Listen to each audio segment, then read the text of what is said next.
For the last decade, the world has had a complex dance with the discussion of Islam. Politics and activist movements have been either criticized for giving Islam a free pass or from going way to the other extreme.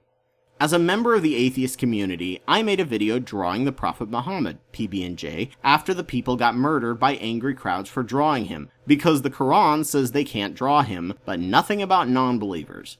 I did this in support of free speech. However, by the next year, I didn't get involved. Not because I don't think it was a worthy cause in the name of free speech, but because many who were running it were getting things incredibly wrong about Islam, painting them all as pretty much horrible monsters.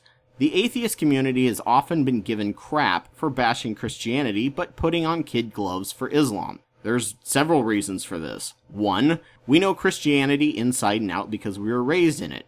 2, we have a 70% Christian population in this nation. 3, we know very little about Islam compared to Christianity. And 4, Muslims make up 1% of the US population, and their views have essentially zero political impact on our lives, unlike Christianity, which tries to cram itself down our throat every day. I have made quite a few videos attacking the belief in Islam by their own tenets. However, because there's so much Islamophobia and people out of sensationalism and attempts to offend get things extremely wrong about Muslims as a people in general, I have had to make an equal number of videos defending Islam and correcting blatant falsehoods about Islam. Islam varies massively from nation to nation, just as Christianity varies from nation to nation. Remember, the Nazis called themselves Christian and ran on the platform of Kinder, Küche, and Kirche, or children, kitchen, and church, all based on who's in power and what kind of political structure they have. You can have a nation run on Islamic values that is violent, like Saudi Arabia and the failed Islamic State, or you can have a pretty peaceful secular Islamic nation like Azerbaijan and hopefully Tunisia, just like you can have a violent Christian nation like Europe in the entirety of colonial expansion, most of the Middle Ages, Nazi Germany, Northern Ireland, and very peaceful secular ones like Scandinavia.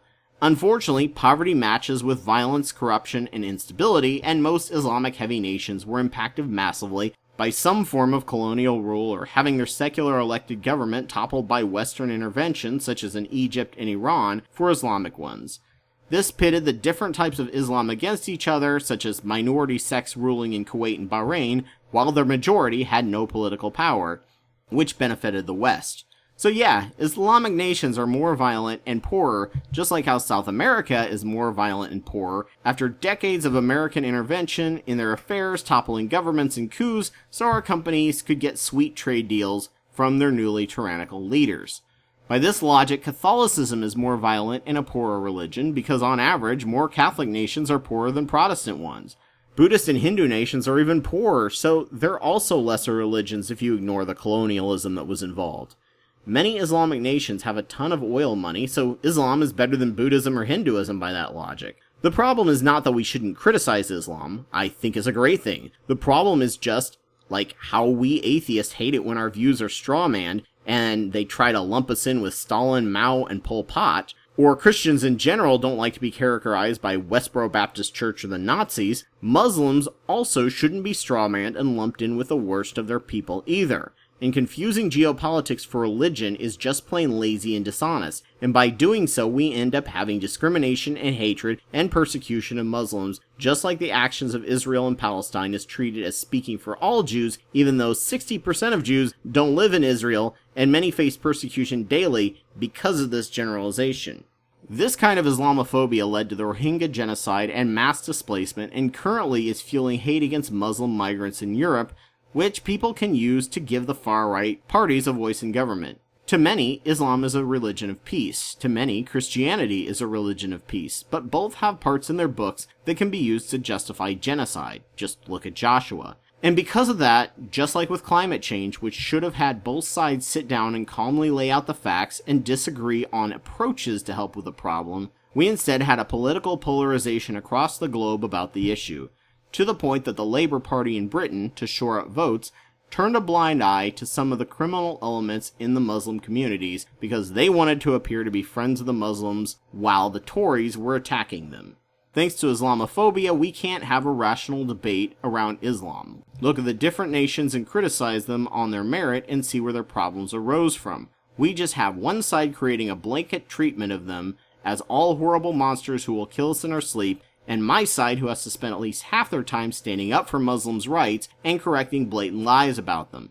And we can only spend a tiny fraction of time actually criticizing Islam itself so we don't have another Muslim genocide like what happened in Myanmar, because I don't want anyone to have to be persecuted. I've only made maybe 20 videos in Islam, mostly because I don't know it that well. 50% were critical of the religion, but the other 50% were trying to counter the anti-Muslim propaganda spread by fear and laziness.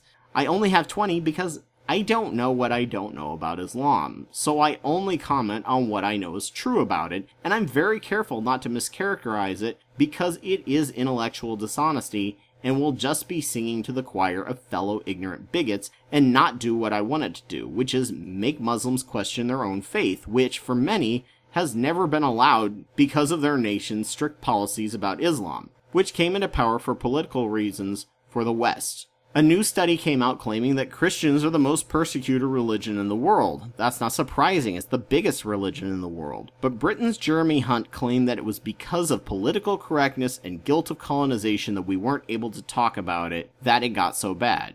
No, you helped make it partisan through mischaracterization, and so the other side had to be a counterweight to the issue, wasting lots of time that could have been spent looking at the facts and working together. I support opposing Islam and helping those who escape it, but I cannot condone us being intellectually dishonest and fanning the flames of fear and hatred of a group of people thanks to mischaracterizations of a certain group of people. My side has to work twice as hard if we want to both criticize Islam and protect Muslims from violence and abuse, such as our unfair and heartless travel ban in the US. If your side would stop being so reactionary, we could rationally discuss our opinions and how to remedy things and work together, instead of lazily getting to say whatever you want about Islam and Muslims, and my side, who actually cares about truth, nuance, and accuracy, have to spend as much time correcting you as we spend criticizing Islam. We are both wasting a ton of time and resources that would be better spent working together. I believe intellectual honesty and prevention of persecution are just as important as attempting to free people from the shackles of any religion, and they can't do so if they're dead. America has had way more white nationalist terrorism than Muslim terrorism fueled by lies spread about Islam in general.